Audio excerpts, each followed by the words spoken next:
We're just delighted to have all of you here today worshiping with us. We are in a series right now, and if you've missed a couple of those lessons, get caught up on the website there you see on the screen. And if you want to connect with us and engage in some way, or we can pray for you, just send a text to that number on there with that word, and we'll get connected with you. We've been studying Psalm 23, and it's so rich that we're just a few verses into it. So go ahead and open your Bible to Psalm 23. We'll be there today. And our observation in this series is that we carry burdens we were never meant to carry. Okay? We lug luggage that we were never meant to pull, and all those bags and that baggage and those burdens, they make us tired.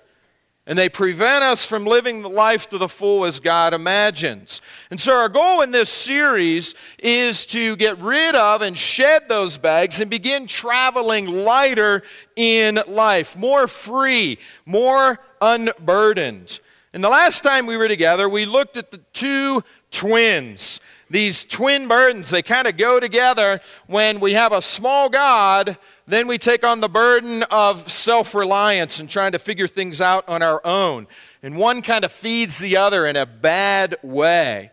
Today we're going to look at the troubling trifecta of burdens known as want, weariness, and worry. Nobody wants those, right? Do you want those? But I bet you have some of that. So let's find the antidote to these three burdens today by beginning in verse 1 of Psalm 23. The Lord is my shepherd, I shall not want. He makes me lie down in green pastures. He leads me beside still waters. He restores my soul. He leads me in paths of righteousness for His name's sake. I want to take you here for a moment to the most populated prison in the world. This facility has more inmates than bunks, more prisoners than plates, more residents than resources. I want to take you to the world's most oppressive prison. And you can just ask the inmates, they'll tell you. They're overworked, they're underfed, their walls are bare, the bunks are hard.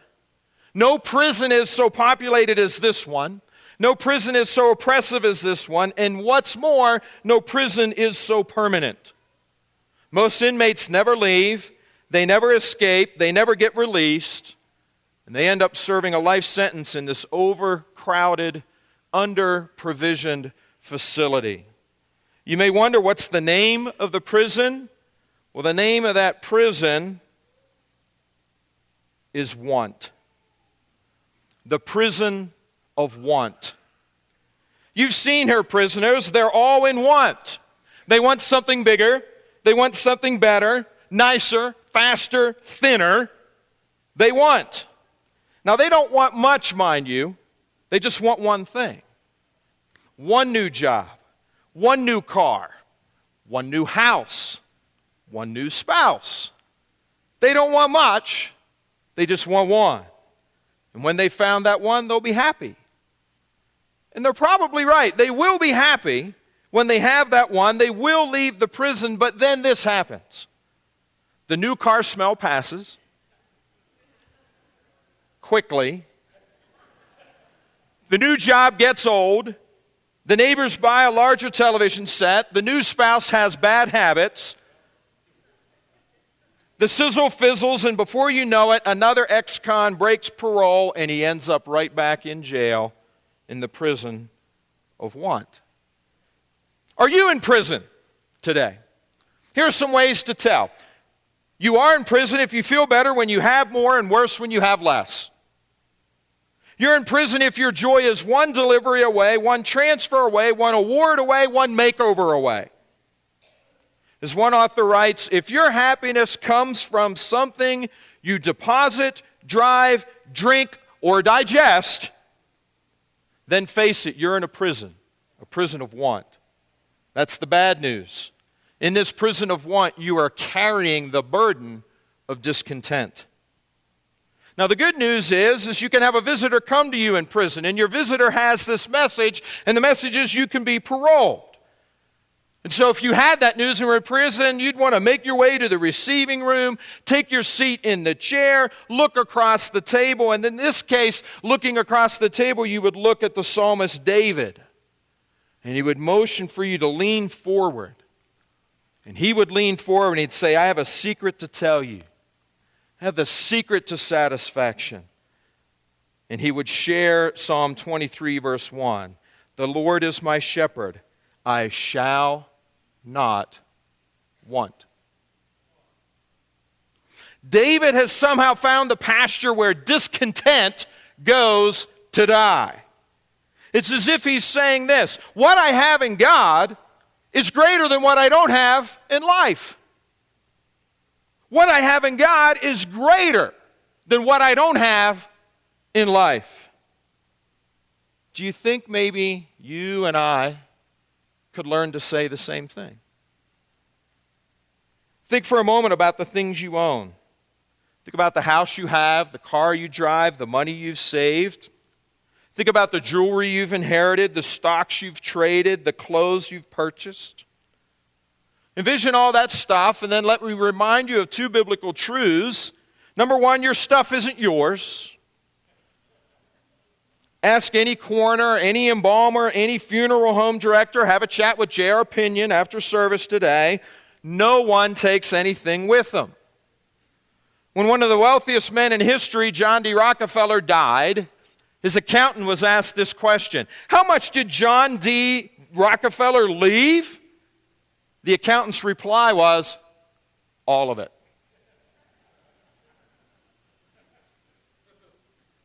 Ecclesiastes 5:15 says, naked a man comes from his father's womb, and as he comes, so he departs. He takes nothing from his labor that he can carry in his hand. All that stuff, it's not yours, it's not mine. And you know what else about all that stuff? It's not you. Who you are has nothing to do with those things I just mentioned: the clothes you wear, or the car you drive, or the house you live in. Jesus said in Luke 12, verse 15, life is not defined by what you have, even when you have a lot. Heaven does not know you as the fellow with the nice suit, or the woman with the big house, or the kid with the new bike, or the campus student with the new degree. Heaven knows your heart. In 1 Samuel 16, verse 7, the Lord does not look at the things man looks at. Man looks at the outward appearance, but the Lord looks at the heart. Well, what's that mean? What that means is when God looks at you, looks at me, He's going to see things like your compassion, your devotion, your tenderness, but He doesn't see your things. And when you think of you, you shouldn't think of those things either.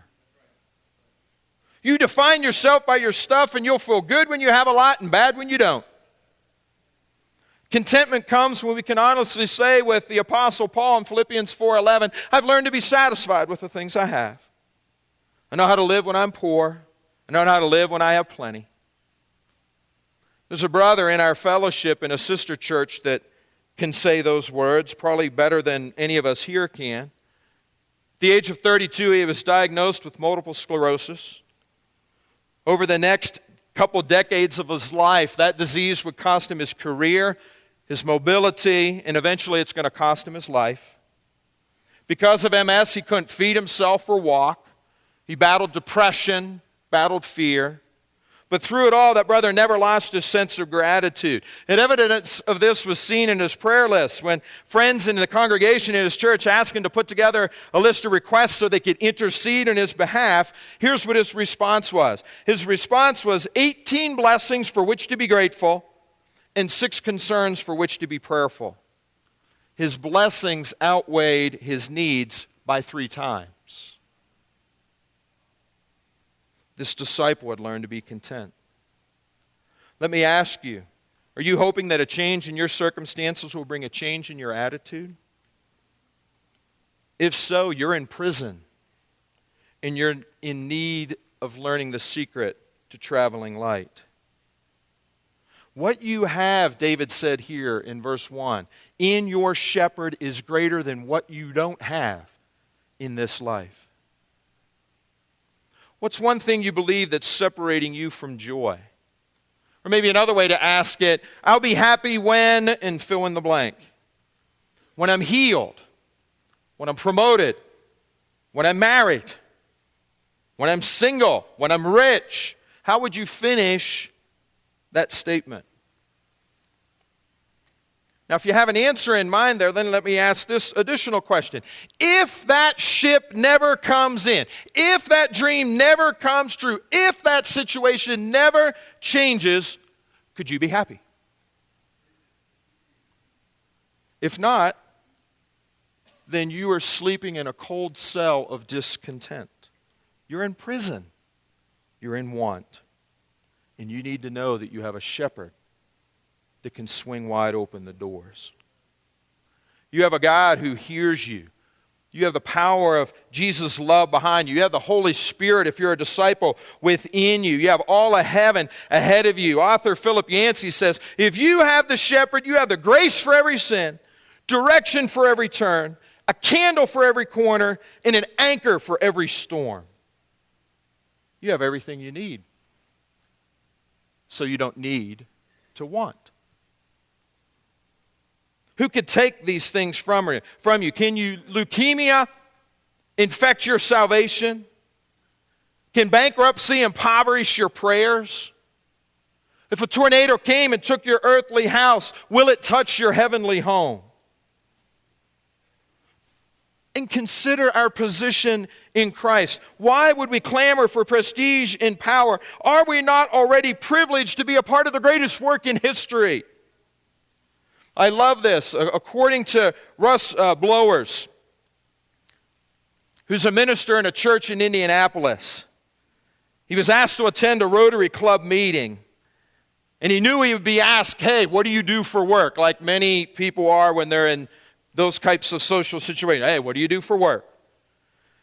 And he wanted to have something more to say than simply, I'm a preacher. And so here's what he said, and I think we should have this kind of attitude as well about what we're privileged to be a part of. He said this, hi, I'm Russ. I'm with a global enterprise. We have branches in every country in the world. We have representatives in nearly every parliament and boardroom on earth. We're into motivation and behavior alteration. We run hospitals, feeding stations, crisis pregnancy centers, universities, publishing houses, and nursing homes. We care for our clients from birth to death. We're into life insurance and fire insurance. We perform spiritual heart transplants. Our original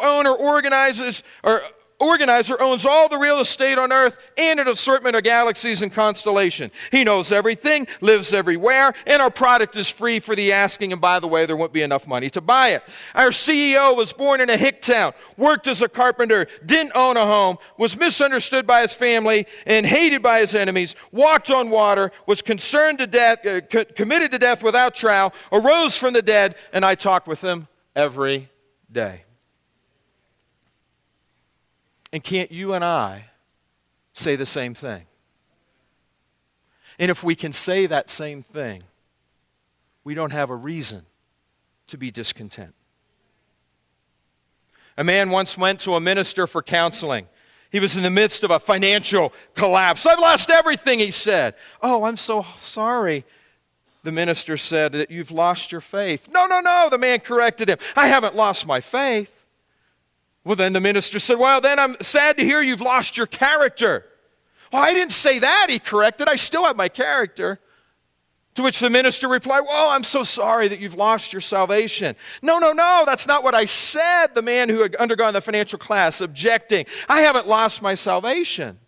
To which the minister said, well, you have your faith, you have your character, and you have your salvation. Seems to me you've lost none of the things that really matter. Can't we be equally content? Can't we gain the faith to simply say, the Lord is my shepherd, I shall not want? Just say that. The Lord is my shepherd, I shall not want. The Lord is my shepherd, I shall not want.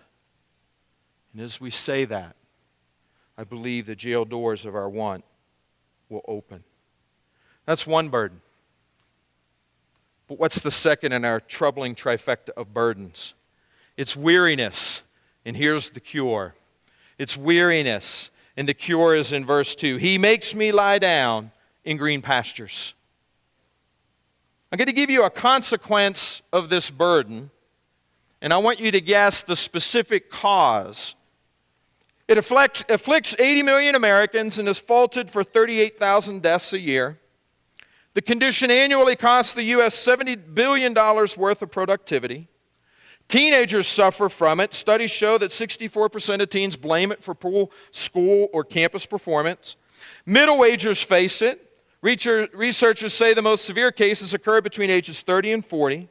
Senior citizens are afflicted by it. One study suggesting the condition impacts 50% of the over 65 population. Treatments involve everything from mouth guards to herbal teas to medication. Any idea what's being described? What situation? What need? Chemical abuse? Divorce? The answer may surprise you. Insomnia. We Americans can't get to sleep. For most of my life, I secretly snickered at the thought of sleep difficulties. As a teen and campus student, sleep difficulties, are you kidding me? I have awake difficulties, okay? But a number of years ago, I went to bed one night, closed my eyes, and nothing happened. I didn't fall asleep. Rather than to slow to a halt and go to sleep, my mind kicked into high gear. 1,000 seemingly obligations rushed at me. Midnight passed. I was still awake. I got up, went downstairs, had some warm milk, returned to bed. I was still awake. I woke up my wife using the blue ribbon of dumb questions. Are you awake? Right? You know. She told me to quit thinking about things. So I did. I quit thinking about things, and then I started thinking about people. But as I thought of people and I thought of what people were doing that time of night, I'm like, they're sleeping. And that made me mad and kept me awake. Finally, somewhere in the early hours of the morning, having been initiated along with the fraternity of 80 million Americans who have this same challenge of insomnia, I eventually dozed off. I don't snicker at sleep difficulties anymore. Nor do I question the inclusion about rest in the 23rd Psalm. People with too much work and too little sleep step over to the baggage claim of life and grab the duffel bag of weariness. It's overstuffed. It's bursting at the seams. It's hard to even carry that or hoist it on a shoulder. You just got to drag this one along, like maybe you drag along a stubborn St. Bernard. It wearies us. It's so full and we're so tired. You read the newspaper. We long to have the days of Huckleberry Finn and Tom Sawyer along the lazy, quiet, calm banks of the Mississippi. I long for those days of my childhood that was just quiet and nothing to do. And yet today, as an adult, it's heart attacks, it's betrayal, it's custody battles, it's terrorism looming around the corner, it's credit card debt, nothing that Huckleberry Finn and Tom had to face. But things that keep us awake. And since we can't sleep, we have this other problem, this problem of just being tired. Yeah, welcome to my world. Yeah, tired and weary. If 80 million Americans aren't sleeping enough, what does that mean? That means roughly 25% of our country is dozing off at work, napping at class, or sleeping at the wheel. 4,000 road deaths last year are blamed on heavy-eyed truck drivers. Some people dozing off even right now. I know it's hard to believe. 30 tons of aspirin, sleeping pills, and tranquilizers consumed every day. The fuel gauge on our energy level on our forehead just says empty. If we were to invite an alien to come solve our problem, he'd suggest this simple solution. And he would suggest go to sleep, and we'd laugh at him because he doesn't understand the way we work. Literally, he doesn't understand the way we work. We work hard. There's money to be made, degrees to be earned, ladders to be climbed. In our book, busyness is next to godliness. It's not a true proverb, but we've put it in there. We idolize Thomas Edison, who claimed he could live on 15-minute naps. Wow. But somehow we forget to mention Albert Einstein, who averaged 11 hours of sleep a night. In 1910, Americans slept 9 hours tonight. Today we sleep less than 7, and we're proud of it. And we're tired because of it. Our minds are tired, our bodies are tired, and more important, our souls are tired. Don't boast in your lack of sleep. God is not impressed. We're eternal creatures, and we ask eternal questions. Where do I come from? Where am I going? What's the meaning of life? What's right? What's wrong? Is there life after death? These are primal questions of the soul that a tired mind, heart, soul, body cannot answer. And if they're left unanswered, they will steal our rest. Only one other living creature has as much trouble resting as we do. Not dogs. I have 2 of them. They doze all the time. Not bears, they hibernate. Not cats, they invented the cat nap. Sloths slumber about 20 hours a day. Maybe that was your roommate in sophomore year. Now you know what that was, just boom, sleeping all the time. Most animals know how to rest except one. And this one animal is woolly, simple-minded, and slow. Guess what it is? A sheep. Sheep can't sleep. For sheep to sleep, everything's got to be just right. No predators, no tension in the flock, no bugs in the air, no hunger in the belly. Everything has to be just so. And unfortunately, sheep on their own, they can't find safe pasture. They can't go spray insecticide. They can't deal with the frictions. They can't find food on their own. They need help. They need a shepherd to lead them and help them lie down in green pastures. Without a shepherd, they cannot rest. And neither can we. In the second verse of the 23rd Psalm, David paints a picture this time. A flock of sheep on folded legs encircling the shepherd.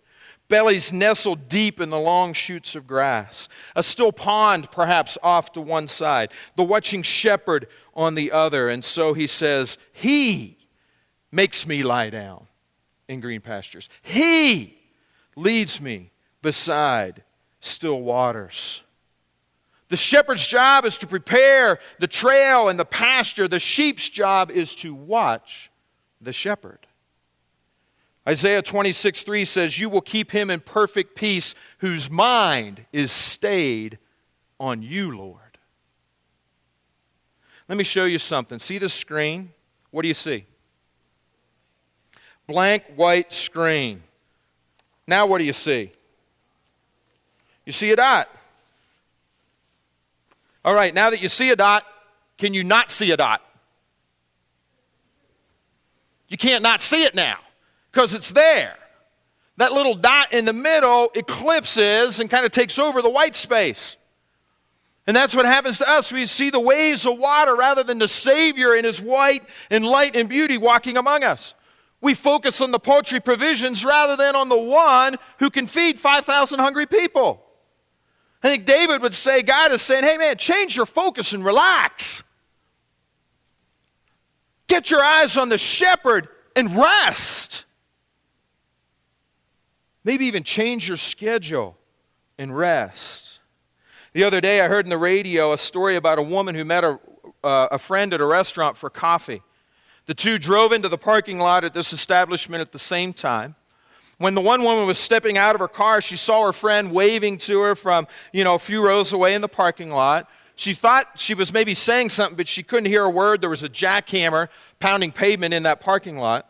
She walked to her friend, who, as it turned out, was just saying hello. The two entered the restaurant. Came time to leave. The woman couldn't find her keys, and she looked in her purse on the floor in her friend's car. She's like, where'd my keys go? I can't find. All I did was walk in. They got to be with me. They got to be on me. Finally, she walks back out to her car. Not only were the keys in the ignition, the car was still running. It had been running the entire time she and her friend were in the cafe. It just got so loud. It just got so loud that she forgot to turn it off. The world gets that way. Life can get so loud we forget to shut it down. And I think that's why God made such a big deal about rest in the 10 Commandments. You know, of the 10 declarations carved in the tablets, which one occupies the most space? Murder? Adultery? Stealing? You'd think so, because there's a lot of bad as a result of those things out there in the world. And certainly each would be fine to give them ample coverage. But curiously, in the Bible, God needed only 5 English words to condemn adultery and 4 to denounce thievery and murder. That's it. But when it came to the topic of rest, one sentence would not suffice. And so in Exodus 20, verse 8, this is what it says about rest. Remember the Sabbath day, to keep it holy. 6 days you shall labor and do all your work, but the 7th day is the Sabbath of the Lord your God. In it you shall do no work, you, nor your son, nor your daughter, nor your manservant, nor your maidservant, nor your cattle, nor your stranger who is within your gates. For in 6 days the Lord made the heavens and earth, the sea, and all that is in them, and rested the 7th day. Therefore the Lord blessed the Sabbath day and hallowed it. I read this passage, I think, God knows us so well. I think of the store owner reading this verse and thinking, well, somebody needs to work that day. If I can't, I'll get my son to do it. God says, not your son. Well, then my daughter will work. Nope, your daughter can't work. Well, then maybe an employee. The man said, no, not them. I guess I'll have to send my cow to run the store. Nope, not your cattle. I have to send the stranger who doesn't even believe in God. I'll send him in. Nope, you can't send them in either. God says one day of the week you'll say no to work and yes to him.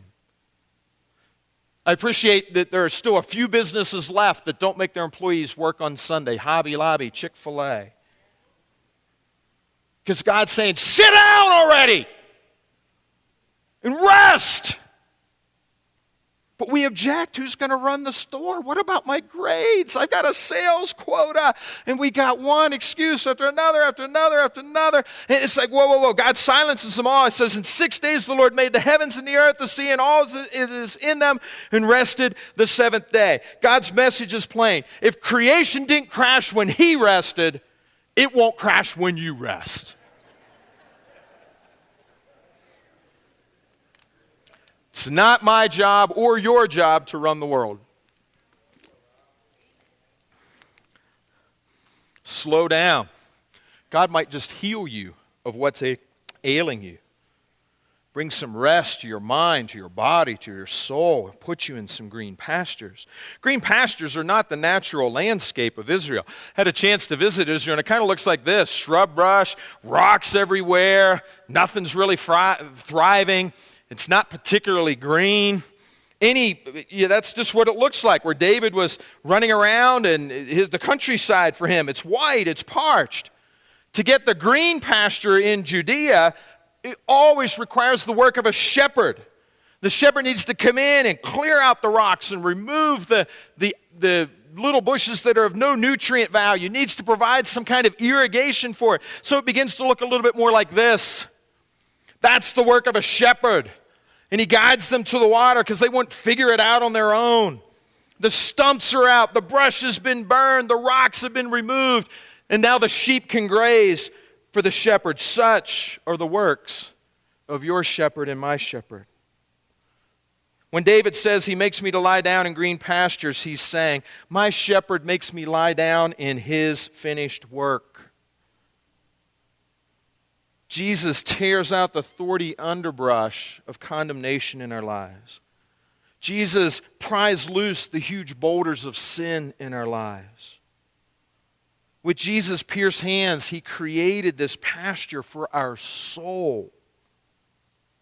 And he planted seeds of grace, and he dug those ponds of mercy. In other words, he's prepared a place for us to rest. And he invites us to rest there. His pasture is his gift to us. And gosh, don't we need that? In a world rocky with human failure, to know there's a land lush with divine mercy, and the shepherd invites us there and wants us to lie down there and nestle deeply in there and be buried in there in the shoots. And he says, there you'll find rest for your tired and weary souls. Come. And the last and the third trifecta in our trifecta of burdens we want to look at today is here, and here's the cure. Worry is the burden, and the cure is here in verses 2 and 3.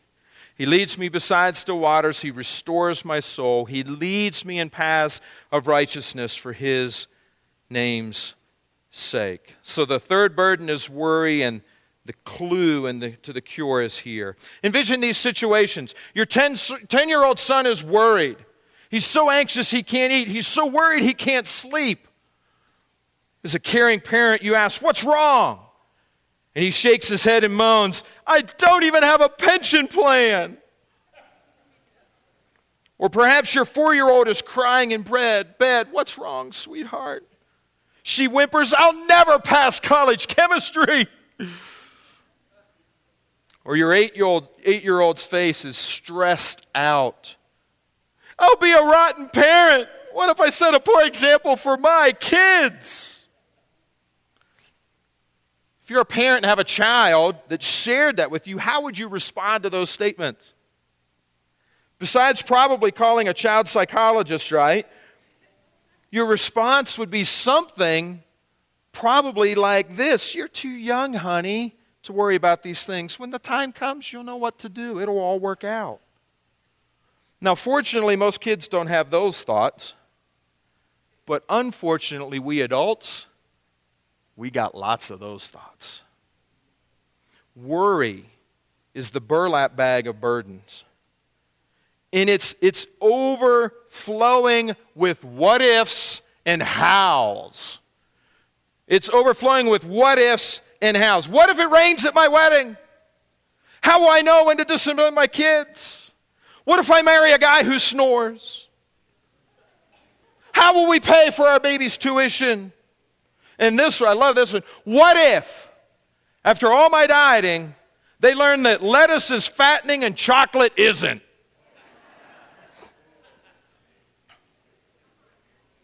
A current song that's very popular in radio play right now by 21 Pilots, I want to play for you right now, and it kind of speaks to this point. Listen in.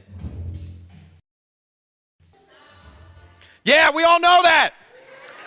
We're all singing that in the car. We're like, yes, can I just turn back time to the good old days when Mom sang me to sleep, but now I'm all stressed out. We want to go back to our childhood, back to Huckleberry Finn and Tom Sawyer days of our lives. The burlap bag of worry. It's cumbersome. It's chunky. It's unattractive. It's scratchy. It's hard to get a handle on. It's irritating to carry and impossible to give away. Nobody wants your burlap bag of potatoes and worries. And truth be told, you don't want them either. Worry divides the mind. That's what merimnao means. It's a biblical word for worry. It's a compound of two Greek words, merizo, to divide, and nous, the mind, to divide the mind. Anxiety and worry splits our energy between today's priorities and tomorrow's problems. Part of our mind is on the now, the rest is on the not yet, and as the result, as one author put it, is half-minded living. And that's not the only result. Worrying it's not a disease, but it causes diseases. It's been connected to high blood pressure, heart trouble, blindness, migraine headaches, thyroid malfunctions, and a host of stomach disorders. Anxiety is an expensive habit. Of course, it might be worth the cost if it worked, but it doesn't. Our frets are futile.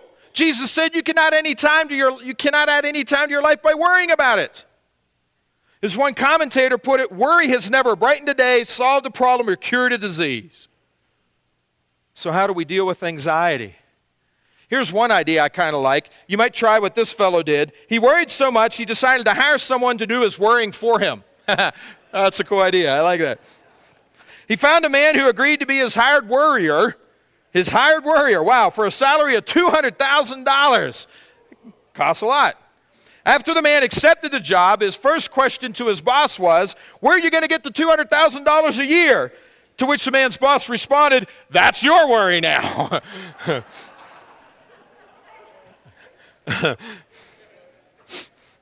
Sadly, worrying is a job you can't farm out because you don't have $200,000 to spend on it, but you can't do it. But you can overcome it. And there's no better place to begin in verses 2 and 3. He leads me beside still waters, David declares. In case he missed the point, he repeats it in one upcoming there. He leads me in paths of righteousness. Did you catch it? He leads. He leads. He leads. He leads. He's ahead of you and me, bidding to come. He's out front, clearing the path. He's cutting the brush. He's showing the way. Just before there's a turn, hey, turn here. Before the next rise, hey, step up here. Standing next to some rocks, oh, be careful. What's your step here? He leads us. He tells us what we need to know at the moment we need it. As one New Testament writer would affirm, we will find grace to help us when we need it. So stop worrying about then. He'll provide the way when it comes. A different translation in the New English Bible says, let us therefore boldly approach the throne of our gracious God, where we may receive mercy and in His grace find timely help. God's help is timely. It's kind of like when I go to the airport, if I'm traveling with my family, the way we used to, now we use phones to do all the time. We used to carry like the paper tickets, right? And I'd carry them in my backpack, and when they'd call us up to get ready to go in, we'd stand in line, and I'd go up and be the first up. And when the moment comes to board the plane, I kind of stand there with my children behind me. Here's the attendant. And as each child passes, I hand a ticket to one child, and then he hands it to the ticket taker. And I do that. They receive the ticket just in the nick of time to get on the plane. Well, what I do for my kids, God does for you and me. He places Himself between us and the need. And at the right time, He'll give you the ticket. That's the promise He made to His disciples. When you're arrested and judged, don't worry ahead of time about what you should say. Don't worry today about something tomorrow. Say what is ever given you to say at that time, because it won't really be you speaking, it'll be the Holy Spirit. And isn't that the same message God gave the children of Israel? He promised you're going to get manna every day. Just collect enough for today. That's all you need to do. Don't disobey. It'll get moldy and rotten and all that. The only exception was the Sabbath, right? Friday, gather twice as much. Otherwise, God gave them what they needed in their time of need. Each day, God provided. Every day, God will do the right thing at the right time. And what a difference that makes to your worry level if you believe it. If we know His provision is timely, then I can enjoy the present. Give your entire attention to what God is doing right now. And don't get worked up about what may or may not happen tomorrow. God will help you deal with whatever hard things come up when the time comes. When the time comes. I don't know what to do if my husband dies. You will when the time comes. When my children leave the house, I don't think I can take it. Hey, it won't be easy, but hey, strength will arrive when the time comes. I'll never be able to find someone to replace Barry Underwood as our facilities manager. What am I going to do? Can I find someone? I'm like, hey, when the time comes, God will provide. Someone here, or someone I emailed this week, you know who you are. I could never lead a small group. Other needs, one of the other needs we have in this summer, we need new Bible talks in the East and in the South. And you may be thinking, hey, maybe I could do that, but there's so much I don't know. Hey, you're probably right. Or you may be wanting to know everything too soon. Could it be, hey, maybe I could step up and lead a small group this summer, get a small group of people together. God will reveal the answers to me about how to do that when the time comes. And right now, I just need to step out on faith. The key is this: meet today's problems with today's strengths. Don't start tackling tomorrow's problems until tomorrow. More than 90 years ago, a great Canadian medical doctor, Sir William Osler, delivered a speech to the students of Yale University entitled, "A Way of Life." In the message, he related an event that occurred to him while he was aboard an ocean liner similar to the Queen Mary here. One day on this ocean liner, he was visiting with the ship's captain, and a loud piercing alarm sounded, followed by strange grinding and crashing sounds below the deck. The captain explained to the doctor, "Those are our watertight compartments closing. It's an important part of our safety drill. In case of real trouble, water leaking into one compartment won't affect the rest of the ship. Even if we should collide with an iceberg, as that happened with the Titanic, water rushing in will only fill that particular ruptured compartment. The ship, however, will remain afloat." So the medical doctor heard that story, and then he's thinking about, what am I going to tell these graduating students at Yale? And so he remembered this, and this is what he shared in his address to the students at Yale. "Each one of you is certainly a much more marvelous organization than that great ocean liner, and you are bound on a far longer voyage. What I urge is that you learn to master your life by living each day in a day-tight compartment, and this will certainly ensure your safety throughout your entire journey of life.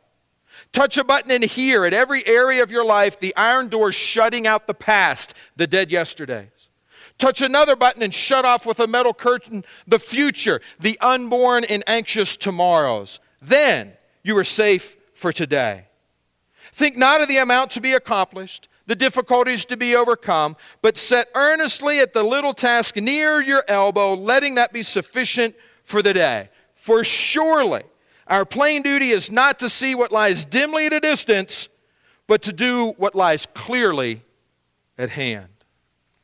Jesus made that same point with far fewer words.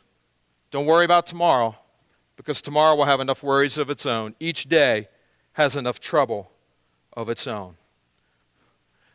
Jesus, that's easy to say, but it's not always easy to do, is it? I worry in my sleep. I worry about my health.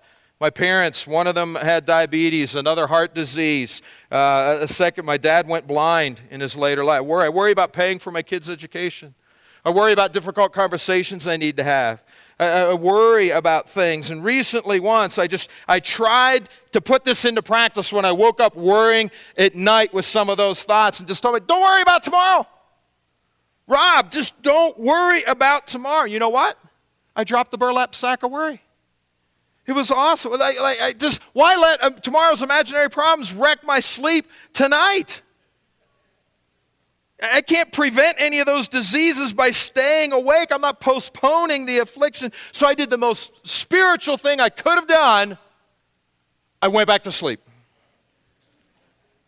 And God is asking all of us, why don't you do the same? Leave tomorrow's problems until tomorrow. God promises a lamp unto our feet, not a crystal ball into the future. We do not need to know what will happen tomorrow. We only need to know that wherever we find ourselves, whenever we need it, God will be there. I try troubling trifecta of burdens. Want, the prison of want, the overstuffed duffel of weariness, and the burlap bag of worry. Let's all lean on Psalm 23, verses 1 to 3 this week. Let's memorize those verses, and let's apply them. Let you and me apply them to whatever burdens we have, and let this psalm achieve its intended purpose, and that is lightening our loads so we can live the life God imagined for us. Amen? Amen. Awesome.